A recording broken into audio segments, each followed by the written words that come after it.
From the studios of Farm Journal Broadcast, this is U.S. Farm Report. Welcome to U.S. Farm Report this weekend. I'm Tyne Morgan, and here's what's in store over the next 60 minutes. California finally seeing reprieve from the relentless rains. So this is not completely unprecedented, but it is very rare. Too much of a good thing or signs of an ending drought? That's our Farm Journal report. The case of stolen prized pigs in Denver. We're hot on the trail to see where the pigs were finally found.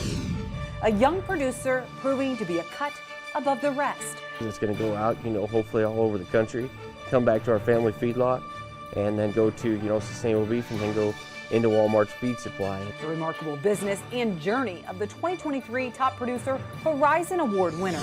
And in John's world, Ukraine could be showing us the future of rural internet.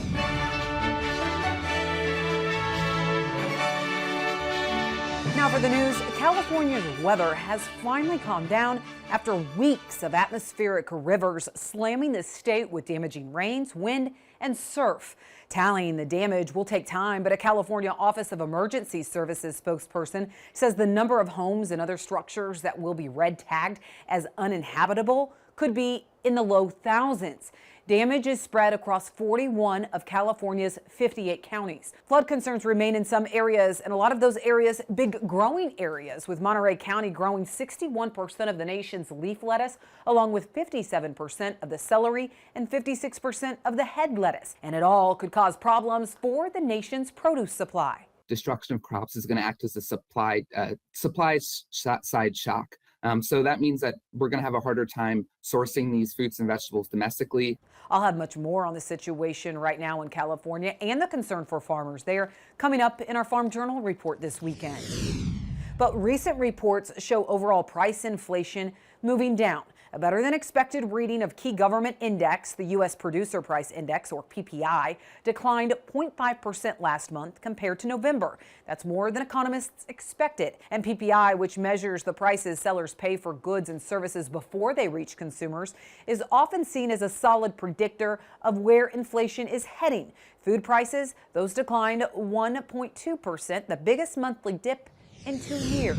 Financial experts are putting a dollar figure on just how much more you're paying due to inflation. Moody's Analytics says the typical American spent an extra $371 last month due to inflation compared to a year ago.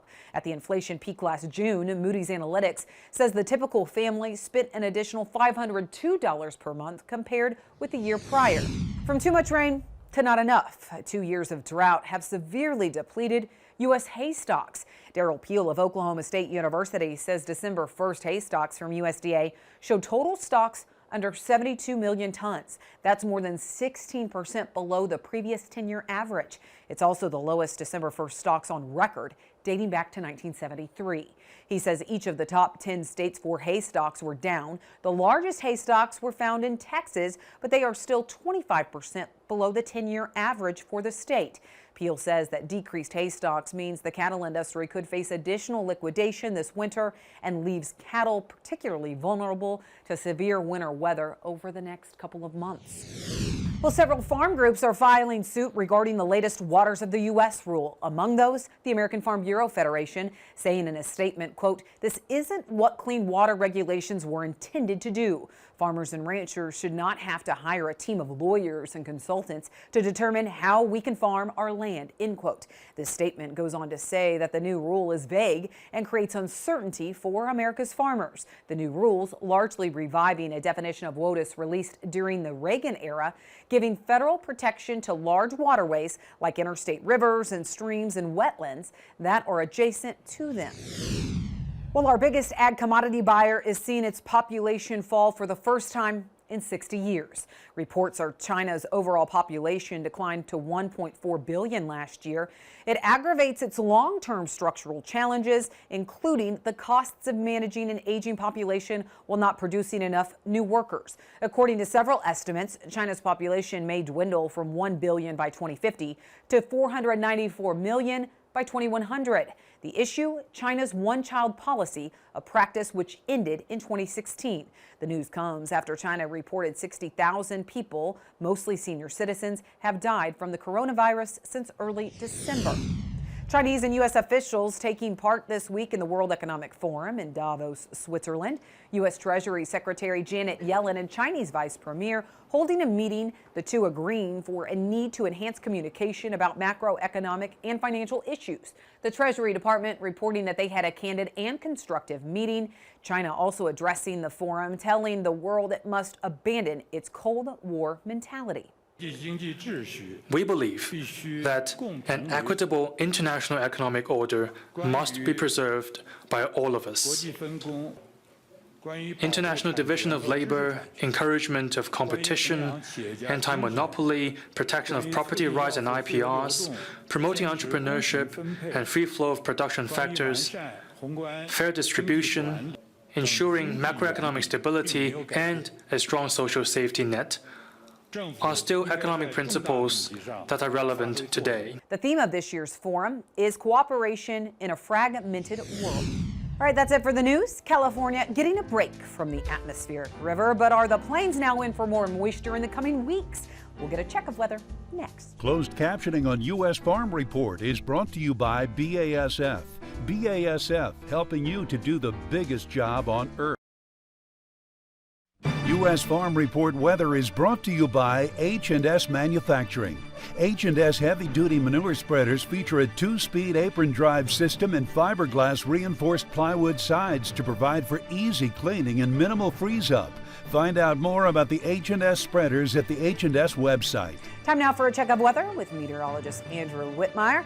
Andrew, finally a break from those intense rains and storms in California, but those storms also making its way across the plains with snow this week. So is this the start of an active weather pattern there? And Tyne, the answer to your question, it will become a little bit more active here across the central half of the Plain States, as well as the eastern half of the country as we begin this upcoming week and kind of finish out January. Meanwhile, as we take a look at the updated root zone where you see these blues here across much of the west coast here, especially California with extreme wet conditions. This is where we're going to see the moisture kind of beginning to really kind of taper on off. We'll be watching a few systems coming out of the Four Corners, as well as a few Colorado lows that are trying to develop here. And that'll segue to, again, some minor drought relief here for parts of western Kansas, western Oklahoma, as well as parts of the Midwest and Great Lakes states here as we head on into this upcoming week. But check out the drought monitor that was released on January 17th. And again, all of the extreme drought now removed from all of California here. We still got a few pockets of the severe drought and pretty much an area-wide still moderate drought. But again, great reduction there into the drought monitor from what we experienced just over the course of the past few weeks and especially throughout the start of the new year. Meanwhile, again, where we really need the moisture is across western and southwestern Oklahoma, and it does look like with a few deep troughs and a few low pressure systems again coming on board here across the Four Corners and throughout parts of the Colorado Rockies, that we're going to try to at least relieve some of this temporarily here as we go throughout the second half here of January. And meanwhile, much of the eastern coastline here where we really don't need a ton of moisture outside of the far eastern Carolinas, it looks like we're going to be inundated with several systems likely here as we go throughout this next week. Here's a look at the precipitation from January 21st to the 27th. Notice how we get above average precipitation along the east coast here. Meanwhile, we go dry out west as we'll be watching an upper level ridge kind of protecting us from moisture off west. Meanwhile, the deep trough developing up across the eastern half of the country will begin to make things a little bit more active here.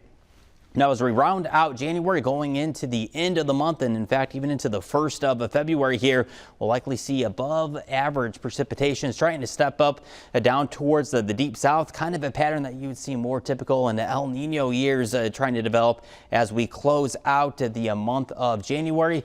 Maybe for those winter lovers up across northern Michigan, dealing with hopefully a little bit more snowfall. Let's take a look at the precipitation over the next 10 days. Again, not much to talk about out west, finally starting to dry out. Meanwhile, again, we're going to be inundated with several systems across the deep south as well as the east coast and New England coastline states. Let's take a look at precipitation Monday, January 23rd. We're watching the cold front moving through the central plains here. That'll begin to increase the cold air here as we go throughout the mid portion of this week. And then as we head on into the midweek pattern here, we're going to be watching a few systems that'll bring moisture chances to the Great Lakes, Midwestern states, New England coastlines, as well as the East Coast. Thanks, Andrew. Well, market analysts still digesting all of the numbers and news out of USDA's reports last week. So what was the driver of the markets this week? We are joined by John Payne and Jim McCormick next.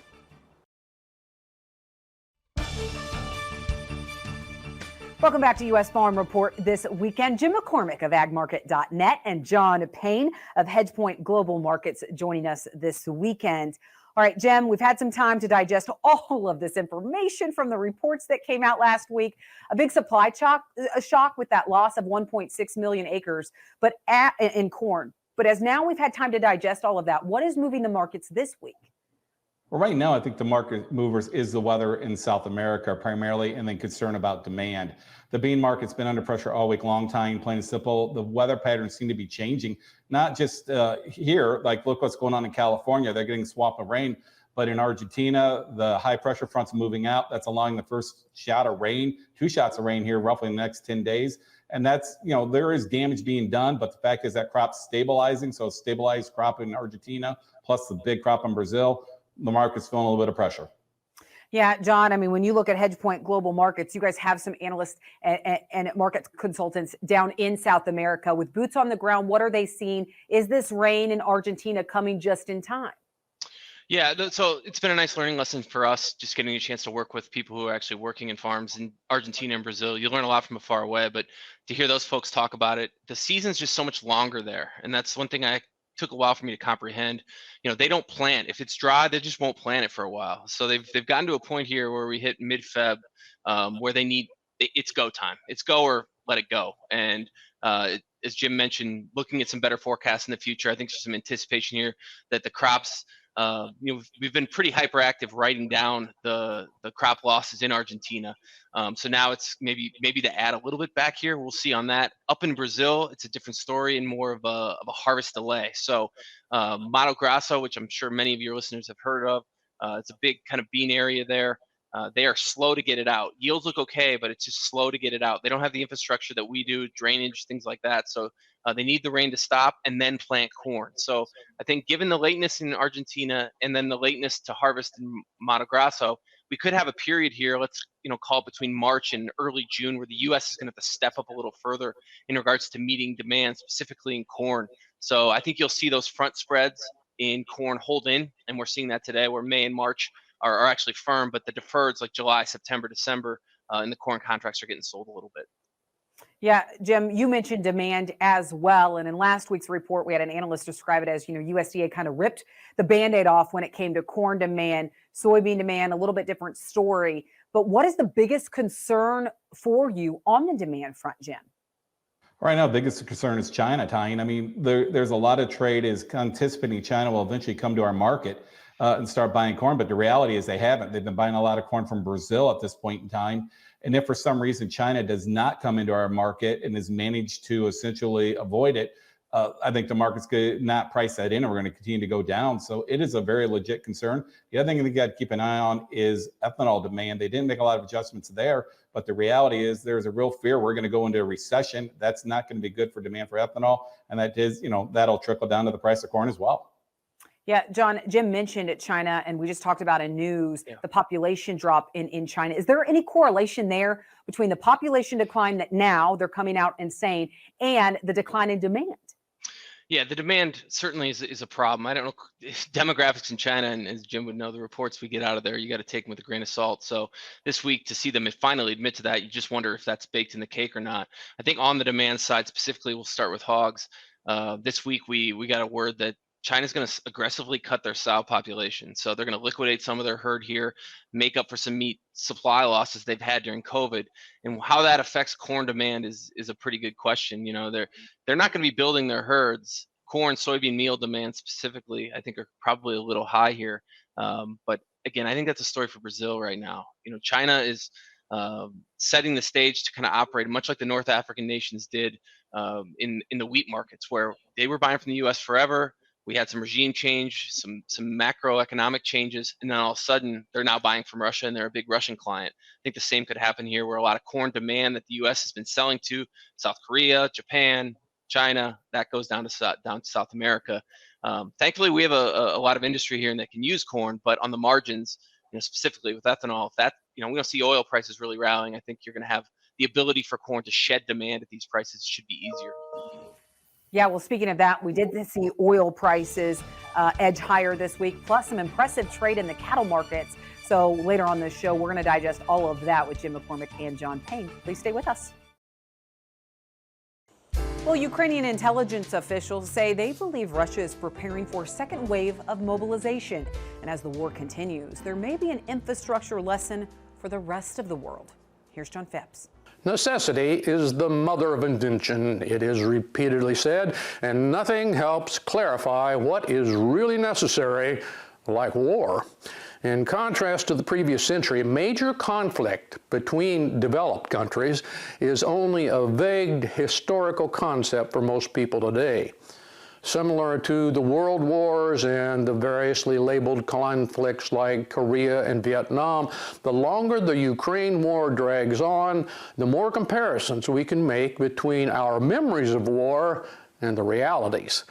The battle is upending global economics, trade, and geopolitical alignment. I would venture more national defense strategic plans are being revised with greater urgency than ever before, as non-combatants watch and analyze not computer models, but real-world battlefield outcomes. The smaller adaptations being made by the citizens and militaries involved may have a more lasting effect. For example, the cities of Ukraine are being demolished by a staggering bombardment level, so much so that experts around the world are debating when this year Russia will deplete its arsenal. There are indications it is already rationing artillery rounds and may consider using 40-plus-year-old ammo. Even with careful storage, which they didn't have, explosives that old won't be popular with gun crews. For Ukrainian civilians, one workaround that has proven its value in this devastation has been Starlink. As Russian barrages destroy cell towers and blow up landlines, bypassing them with an easy-to-use satellite internet connection is not just an option, but a lifeline. Starlink, about which I have probably spoken too much, can leapfrog shattered communications infrastructure using just the small dish and a little electricity in a computer. The same device that allows our campers to get online can keep villages in rubble on the communication grid reliably. This visible proof could be a serious blow to efforts to bring cable and tower type internet to the remaining sparsely populated regions of the world, and especially U.S. farm country. Extending urban infrastructure never made economic sense, and as the Ukrainians are showing us, the future for internet outside metropolitan areas appears to be the rapidly growing armada of low Earth orbit satellites, and soon more Starlink competitors.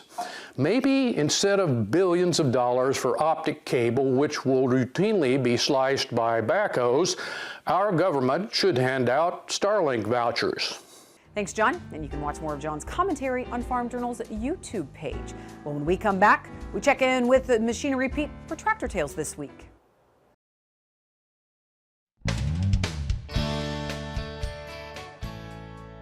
Hey, welcome back to Tractor Tales, folks. This week we're going to head to Kansas to check out a classic Case 930. We didn't buy this one new. I bought this one myself in 1982. I did quite a bit with it. I used to plant with it and hay with it and everything. I mean, it's kind of my go-to tractor.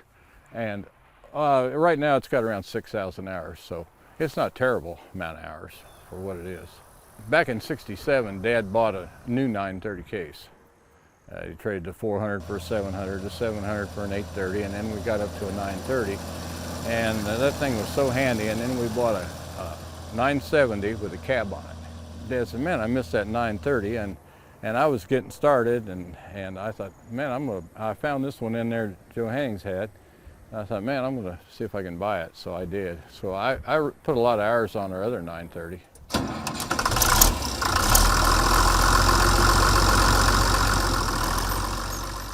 Yeah, this has always been a good tractor. It's always dependable, starts good. Got a block heater, plug it in, it starts right up. Yeah, it's easy to see what you're doing off the back. Well, as we've been covering in news, California saw 3 straight weeks of monstrous moisture and storms. And now that a break is in sight, we look at the damage done and the hope ahead for water needs in 2023. That's our Farm Journal report next. U.S. Farm Report is produced and distributed by Farm Journal Broadcast.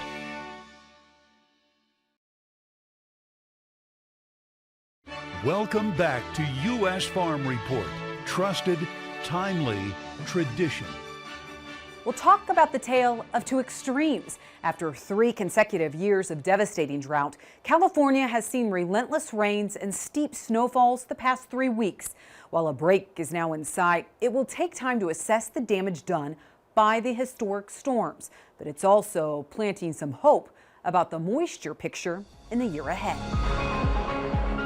Relentless rains hammered California for 3 straight weeks. From flooding to mudslides, the unforgiving weather is wreaking havoc on agriculture and infrastructure in the state. One of the areas that's been hardest hit has been the Salinas River Valley, which is a northward draining river that starts in Southern California, drains northward through some very fertile land in Central California, and then exits the northwestern coast of California. So what's the cause? USDA meteorologist Brad Rippey says storm after storm is being fueled by what is called an atmospheric river. It's nothing new. It's something that's been going on since the beginning of time. Is a very concentrated area of moisture originating in the tropical Pacific and then pointed like a fire hose at the west coast of the United States. Rippey says it causes a series of several individual storms, and as California saw, the atmospheric river hammers an area with intense moisture over and over again. That is one of the strangest things about this wet spell, is that it's coming during the 3rd year of La Nina, which is still going. We still have the cool water in the equatorial Pacific, and all signs continue to point toward La Nina still active in the Pacific Ocean. A rare occurrence for an area facing 3 straight years of drought. This is not completely unprecedented, but it is very rare. I will say that the last time this happened was back in 2016-17, when we had a weak La Nina that year. Kirk Hins of BAMWX agrees it's rare, but says signs point to a weakening La Nina. Think about it as jet streams. La Nina generally means a weaker jet stream. El Nino is a stronger jet stream. Well, you get an atmospheric river event from a stronger Pacific jet stream, which is El Nino-like related. So that tells me that, no matter what happens in the ocean, the atmosphere is starting to trend something away from La Nina. While longer-term outlooks may be improving, producers today are wading through what the damaging storms left behind. It continues to be really an evolving situation where, not only industry, but the emergency response officials and system here within the region are really still assessing in an ongoing nature, what are those impacts? But one of the hardest hit areas, the Salinas Valley. And this is a primary region for the production of leafy vegetables and fresh berries, namely strawberries, for the U.S. consumer over that spring, summer,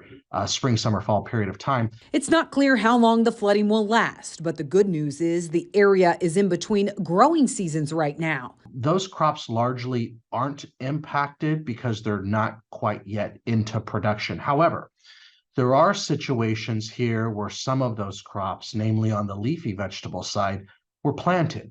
Timing is key, but the floodwater is still sprouting doubts on when the crops will get planted this year. I believe there's confidence that as waters recede, most of the acres that were impacted should get planted this year. They will be delayed.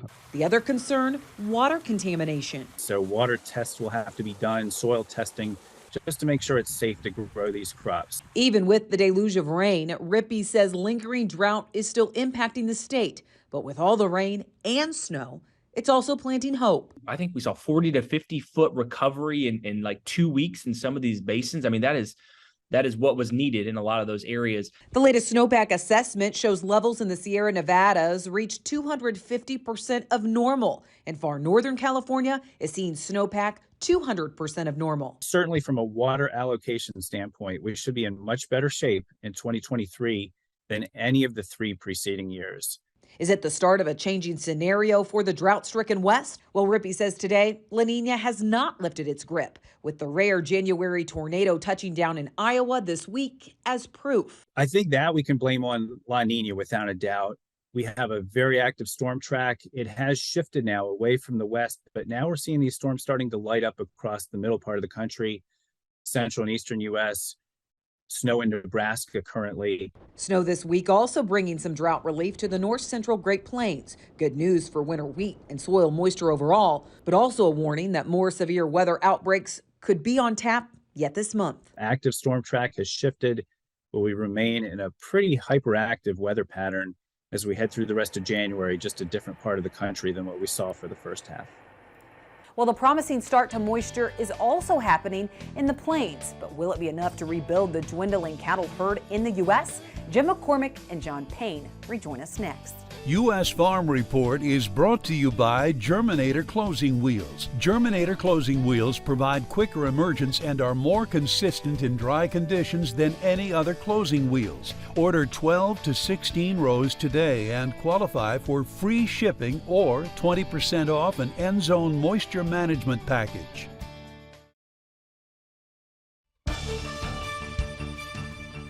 Welcome back. Jim McCormick and John Payne joining us again. Jim, we saw the oil markets edge higher this week. As you look at ethanol demand, as you look at some of these other impacts on the market, what are you watching? Which commodity do you think that it could really show its head in? Well, I think the one you got to watch the most for the commodities time is the oil market. It is working higher. A couple things driving it higher. Goldman Sachs said they're relatively positive of commodities as an investment in 2023, and I think that brought some money to our markets. But the other thing is just the reopening of China. After being locked down for several years for COVID, they've unlocked, and that's got people very optimistic of the demand for China for commodities.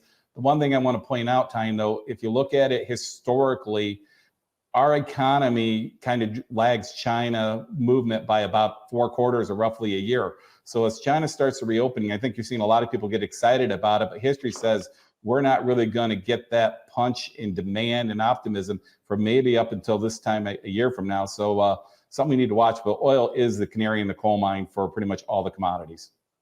Well, John, cattle markets, we saw some impressive trade this week, some historic trade, as I know you're going to point out.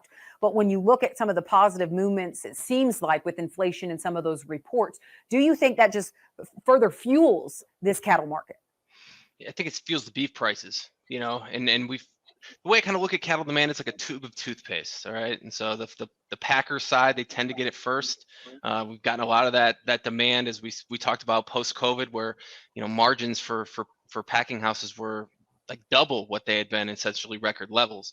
That has now gone away. Packing margins have leveled out, and now it's in the feed sector, the crush sector. So if you're buying feeder cattle or buying feeder pigs, even feeding them $6 corn with $450 meal, profit margins are pretty good. And then I think the down the road chain here will be the feeder side, where the cow calf producers really are not, even at these prices, incentivized to go out and really increase production, hold back heifers. So at this point, I'd be a little skeptical to be selling any breaks here, specifically in the feeder markets. The one difference is we're trading 170 on the April fats. The last time we traded that was December of 2014, and the market was at a steep inversion when that happened. Now we're at a carry, meaning the markets are somewhat normal at these prices. We have supply in line. So I think you catch a supply chain problem somewhere. I think that's where feeder cattle can really go up and put a dent in those in the feedlots. So I'd be careful here to get too short on the feeder side. Jim, it may have been too much of a good thing for moisture as far as California. We just assessed that damage. But as we look at the plains, we are seeing some storms pop up, some of those winter storms, some snow that hopefully will replenish some of that moisture. But is it enough that we will see that drastically change our herd size here, as we're hearing that more producers may even be thinking about more liquidation? Well, exactly. I think that's the problem right now. I think the biggest concern we've got for the demand for the beef market, Tyne, is everyone's bullish on the supply side of the situation. You look, we've been in a herd liquidation for 4 years now. My biggest concern is the demand. The reality is we're probably going to go into a recession. Credit card debt is racking up for the consumers. Interest rates for credit cards are now at all-time highs.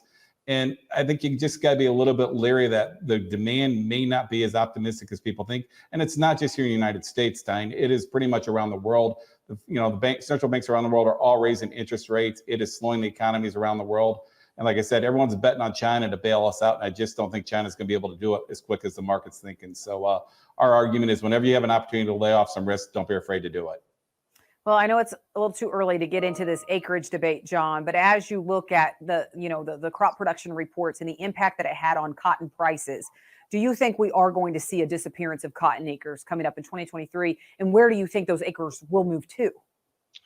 I think they'll go to milo and corn in the southern plains, and I think we'll in the Delta regions certainly go chase soybeans. The long run story here, I think when it comes to what the farmer is going to do is credit. Borrowing money is going to be it's going to be a story this year. We haven't had to talk about that for quite a while when it comes to actually putting in, putting the crop in the ground, which one's cheaper. You have near-term interest rates at very, very high levels. So it's going to squeeze a lot of the profitability for labor inputs. And then hopefully that output price would stay strong so that folks can recoup that. Yeah, definitely. John, thank you. Jim, thank you for joining us this weekend. We do need to take a quick break, and then we will introduce you to a Horizon Award winner that will be recognized next week during Top Producers event. Stay with us.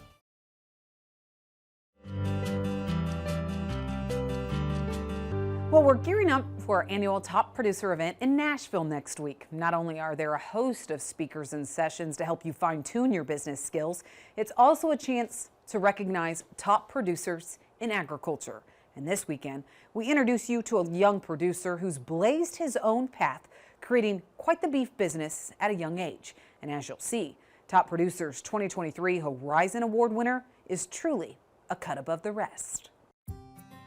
Trey Wasserberger always wanted to be a cowboy, but there was no opportunity in his family. Instead, his journey into the purebred business started in October of 2016. Greg Wilkie put us together and said, I want you to meet Bill Rischel. He's a legend within the Angus breed. The two met at the ranch near North Platte, Nebraska. Rischel quickly saw the passion Trey had for the cattle business and within a matter of weeks made him his protege. Trey never owned registered stock prior to that, but he and wife Dana jumped in with both feet. And then January 1, I owned a seed stock business and never even worked on one.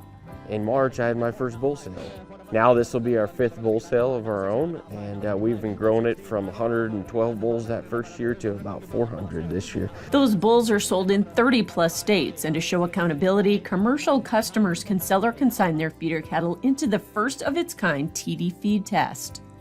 We do it about a $25,000 award, 5 categories for those customers in the TD feed test, and prime percentage and CAB percentage, highest yield, which is a lot of value there. Residual daily gain, average daily gain, ADG, so that's about 5,000 to each category. TD Angus also owns 1,200 registered cows, and to accelerate genetic improvements, they put 300 to 400 embryos a year in their own and customers' herds. They also conduct DNA and genomic testing on all the offspring.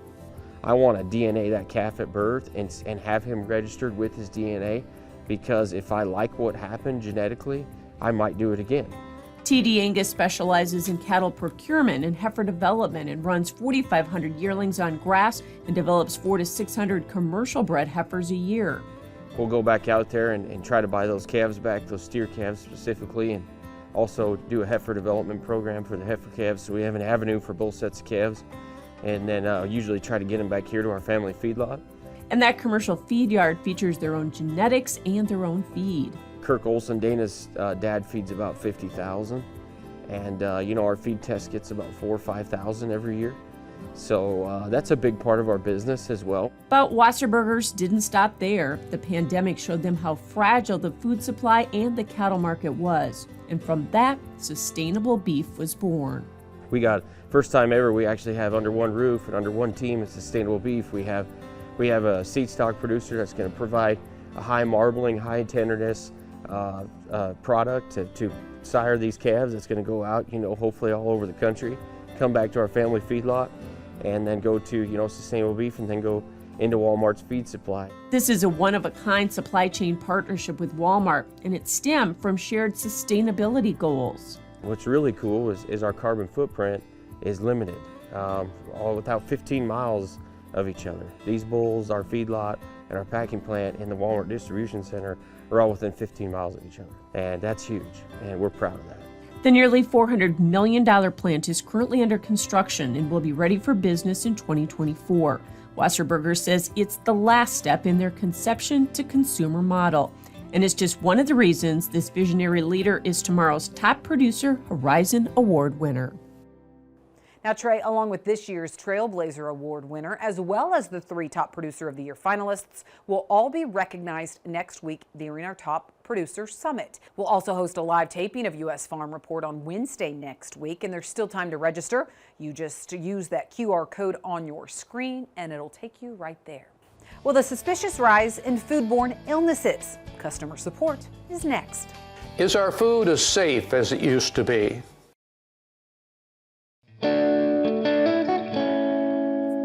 Well, are the number of foodborne illness cases growing, or is it just more advertised today? John Phipps looks into the answer during customer support this week.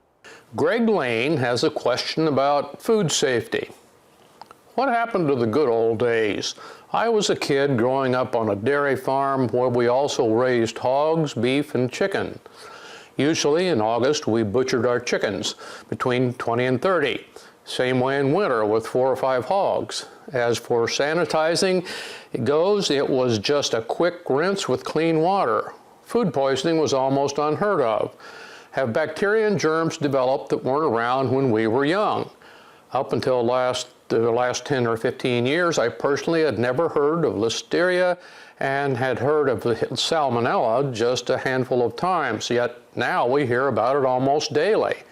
Greg, thanks for writing. I think there are multiple factors for your perceptions of food safety.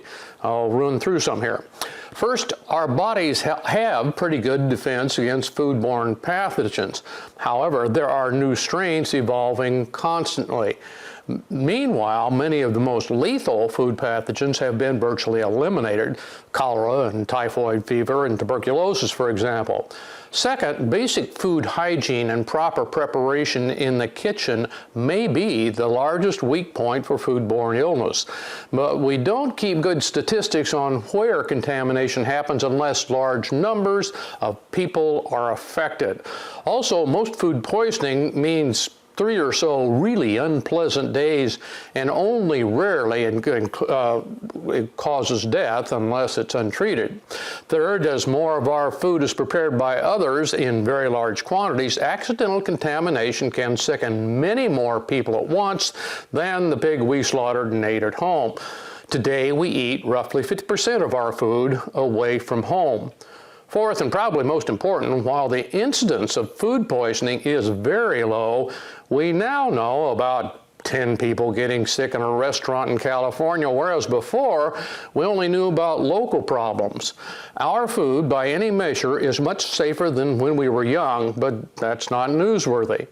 Finally, media attention heightens consumer anxiety disproportionate to the actual risk. Fear and anger will sell papers or generate clicks regardless of the actual odds. It also encourages blame and litigation since food companies are tempting large targets. I also keep in mind that 2023 is my grandchildren's good old days in the making. Maybe the days were better back then, but I suspect we just remember ourselves as better back then. Thank you, John. Well, there was a case of some stolen prize pigs this week in Denver. So who was behind the theft and where did they finally find the pigs? We're hot on the trail next.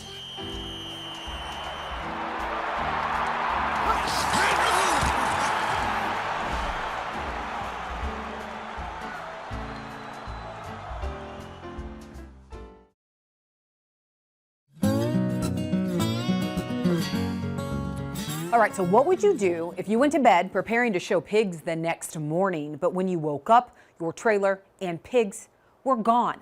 That was the case in Denver, Colorado last weekend, and it may come with a warning to other show pig or animal owners out there. Well, Miles Lee of Quincy, Washington, in town with his family to take part in the National Western Stock Show. They had just driven 24 hours from Washington to show their pigs there. They woke up only to discover that their pigs, along with the trailer and truck, had been stolen from the hotel parking lot. The Denver police say they found the pigs and equipment 48 hours after it was reported. And guess where they found them? Only about 10 minutes from where they were stolen. The police told the family that their pickup, an older Ford model, is a hot commodity because of the engine. The family reports the pigs are doing okay despite not having food or water for 52 hours. Show organizers even letting the Lees show their pigs this week. A crazy case, but a reminder to all show and animal owners, you can read the full story on porkbusiness.com. All right, that does it for U.S. Farm Report this weekend. Thank you so much for watching. Remember, we're on the road next week. We will bring you our U.S. Farm Report roundtables from the Top Producer Summit. That is in Nashville, Tennessee. Well, we will work to build on our tradition. Have a great weekend, everyone.